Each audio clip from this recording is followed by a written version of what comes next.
Hello. हाय। सुनो ना, मेरा नाम तो तुम पूछोगे ही ना। मैं बता ही देती हूँ। मेरा नाम है सोनू। हाँ हाँ, वही सोनू जो गांव में सबकी आंखों का तारा है। उम्र अभी अभी 22 की हुई हूँ। पर लगती हूँ थोड़ी सी और, मतलब थोड़ी सी भरी भरी सी, जैसी लड़कियाँ होती हैं जिनके गाल गुलाबी रहते हैं और होंठ अपने आप चमकते हैं। लोग कहते हैं मेरी कमर इतनी पतली है कि हाथ की 2 उंगलियों से नापी जा सकती है। पर नीचे जो है ना, वो, अरे छोड़ो, मैं शर्मा जाती हूँ इतना बोलते हुए भी। बस इतना जान लो कि जब मैं सलवार कमीज़ में निकलती हूँ तो रास्ते में आदमी अपने आप रुक जाते हैं, जैसे कोई चुंबक खींच रहा हो। अब मैं अपनी बात शुरू करती हूँ। वो बात जो पिछले हफ्ते की है, जब हमारे गांव में मेरा मामा का लड़का आया था शहर से। नाम है इसका विक्की। विक्की भैया। उम्र होगी 27 से 28 के आसपास। बहुत गोरा, लंबा चौड़ा कंधा और बातें ऐसी करता है कि लड़की का दिल धक धक करने लगे। मम्मी ने कहा था, सोनू बेटी, तेरा भाई आ रहा है, अच्छे से खातिरदारी करना। मैंने कहा ठीक है, पर अंदर से कुछ और ही चल रहा था। विक्की भैया जब आए तो शाम के 7 बज रहे थे। मैं छत पर कपड़े सुखा रही थी। सलवार मेरी थोड़ी सी गीली थी क्योंकि मैं नहा कर आई थी। बाल अभी भी हल्के गीले थे। जैसे ही वो गेट खोलकर अंदर आए, उनकी नज़र सीधे मेरी तरफ गई। मैंने शर्माकर साड़ी का पल्लू ठीक किया, पर वो तो ऐसे देख रहे थे जैसे पहली बार किसी लड़की को देख रहे हों। बोले, अरे वाह सोनू, तू तो पूरी बड़ी हो गई है। कितनी कितनी मैंने हंसते हुए कहा। कितनी क्या भैया? वो पास आए और धीरे से बोले, कितनी सुंदर लग रही है। मेरी तो कान लाल हो गए। रात को खाना खाते वक्त भी वो मेरे बिल्कुल बगल में बैठ गए। टेबल नहीं है हमारे यहाँ, ज़मीन पर ही बिछौना बिछाकर सब खाते हैं। मैंने प्लेट में रोटी डाली तो उनका हाथ मेरे हाथ से टच हो गया। जानबूझकर था या नहीं पता नहीं, पर करंट सा लगा। वो बोले, सोनू, तेरी उंगलियां तो बहुत नरम हैं। मैंने शर्माते हुए कहा, भैया आप भी ना। पर अंदर से कुछ गुदगुदी सी हो रही थी।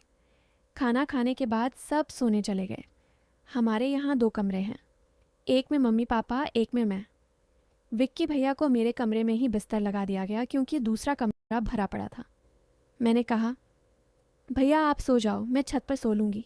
वो बोले, अरे पगली, छत पर ठंड लगेगी, तू यहीं सो जा, मैं ज़मीन पर सो जाऊँगा। मैं मना करती रही पर वो नहीं माने। आखिर मैं बिस्तर पर लेट गई और वो ज़मीन पर। लाइट बंद कर दी। अंधेरे में उनकी सांसें साफ सुनाई दे रही थी। मैं करवट बदल रही थी। नींद नहीं आ रही थी। पता नहीं कब मेरी सांस तेज़ हो गई। अचानक विक्की भैया बोले, सोनू सो गई? मैंने धीरे से कहा, नहीं भैया। वो बोले, नीचे ठंड लग रही है, ज़रा ऊपर आ जाऊं? मैंने कुछ नहीं कहा, बस दिल ज़ोर से धड़कने लगा। वो धीरे से उठे और बिस्तर पर मेरे बगल में लेट गए। मैं एकदम सिकुड़ गई। वो बोले, डर मत, बस ठंड लग रही थी। उनका हाथ मेरी कमर पर आ गया। मैंने कुछ नहीं कहा। उनका हाथ बहुत गर्म था। धीरे धीरे वो मेरी कमर पर गोल गोल घुमाने लगे। मैं सांस रोककर लेटी थी।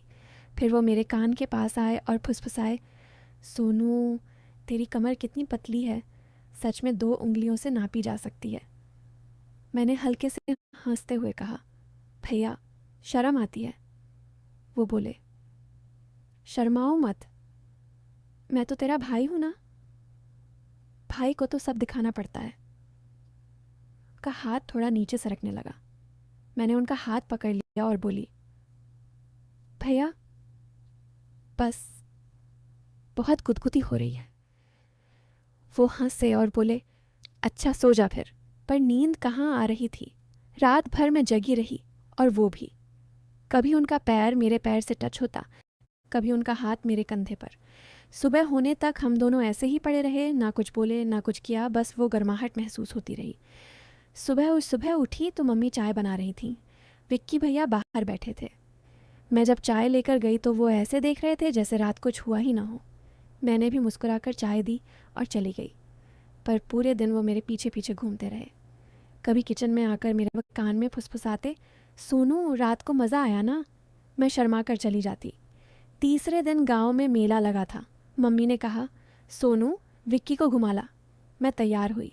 लाल सूट पहना, दुपट्टा हल्का सा लिया ताकि हवा में ओढ़े। जैसे ही बाहर निकले विक्की भैया बोले, वाह सोनू, आज तो तू किसी हीरोइन से कम नहीं लग रही। मैं हंस दी। मेले में झूले थे, चाट पकौड़ी थी, भीड़ बहुत थी। एक जगह बहुत धक्का मुक्की हो रही थी। विक्की भैया ने मेरा हाथ पकड़ लिया। खो ना जाना। उनका हाथ बहुत टाइट था, मैंने भी नहीं छुड़ाया। फिर एक झूला था बहुत ऊंचा। मैं बोली, भैया चलो ना। वो बोले, चल। हम दोनों बैठ गए। जैसे ही झूला ऊपर गया मैं डर के मारे चीख पड़ी और विक्की भैया से लिपट गई। मेरा दुपट्टा उड़ गया, बाल बिखर गए। वो मुझे बहुत ज़ोर से पकड़ कर बोले, डर मत सोनू, मैं हूँ ना। झूला नीचे आया तो मैं अभी भी उनसे चिपकी हुई थी। लोगों ने देखा तो हंसने लगे। मैं शर्माकर अलग हुई। रात को जब लौटे तो बहुत थक गए थे। मम्मी पापा सो गए। फिर वही एक ही कमरा। इस बार विक्की भैया ने सीधे बिस्तर पर लेटते हुए कहा, आज तो तू मेरे बहुत पास आई थी ना। मैंने कुछ नहीं कहा, बस लेट गई। वो मेरे बिल्कुल पास सरक आए। उनका हाथ मेरे पेट पर था, धीरे धीरे ऊपर की तरफ सरकने लगा। मैंने सांस रोकी। वो बोले, सोनू, तेरे अंदर कितनी गर्मी है सच में। मैंने धीरे से कहा, भैया। पर इतन सा, पर आवाज़ में दम नहीं था। फिर अचानक बाहर कुत्ते भौंकने लगे, बहुत तेज़ आवाज़। हम दोनों चौंक गए। विक्की भैया उठे, मैं भी। बाहर गए तो देखा चोर थे। 2 आदमी भाग रहे थे। विक्की भैया ने शोर मचाया, गांव वाले जाग गए, चोर भाग गए। सबने विक्की भैया की तारीफ की कि कितना बहादुर है। उस रात के बाद कुछ बदला बदला सा लगा। विक्की भैया अब मुझसे थोड़ी दूरी रखने लगे। मैं भी शर्मा जाती। पर हर रात वो मेरे पास आते, बस हाथ पकड़ते, बालों में उंगलियां फिराते और कुछ नहीं। मैं भी अब डरती नहीं थी, बस उनकी गर्माहट अच्छी लगती थी। फिर एक दिन मम्मी ने कहा, सोनू, विक्की से शादी कर ले, लड़का बहुत अच्छा है, तेरे लिए परफेक्ट है। मैं चौंक गई। विक्की भैया भी पास में खड़े थे, मुस्कुरा रहे थे। मैंने शर्मा कर सिर झुका लिया। शादी की बात पक्की हो गई, सगाई हुई, शादी की तारीख भी तय हो गई। पर शादी से एक रात पहले विक्की भैया मेरे पास आए और बोले, सोनू, तूने कभी सोचा था कि हमारा रिश्ता ऐसा होगा। मैंने कहा, नहीं भैया, पर अब बहुत अच्छा लग रहा है। शादी के दिन मैं दुल्हन बनी, विक्की भैया दूल्हा। जब फेरे ले रहे थे तो वो मेरे कान में बोले, अब तो पूरी तरह मेरी हो गई ना। मैंने हंसते हुए कहा, हाँ, पूरी तरह। पर सबसे मज़े की बात सुनो। शादी के बाद जब पहली रात थी, कमरा सजाया गया था फूलों से, दूध का गिलास था। मैं घूंघट डाले बैठी थी। विक्की भैया आए, घूंघट उठाया और बोले, सोनू, अब तो कोई डर नहीं ना। मैंने शर्मा कर सिर झुका लिया।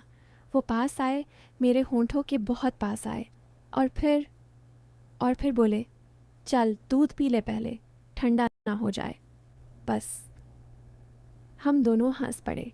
पूरी रात हम बातें करते रहे, पुरानी बातें, बचपन की बातें, और बस कुछ और नहीं हुआ। सुबह मम्मी ने पूछा, कैसी रही रात।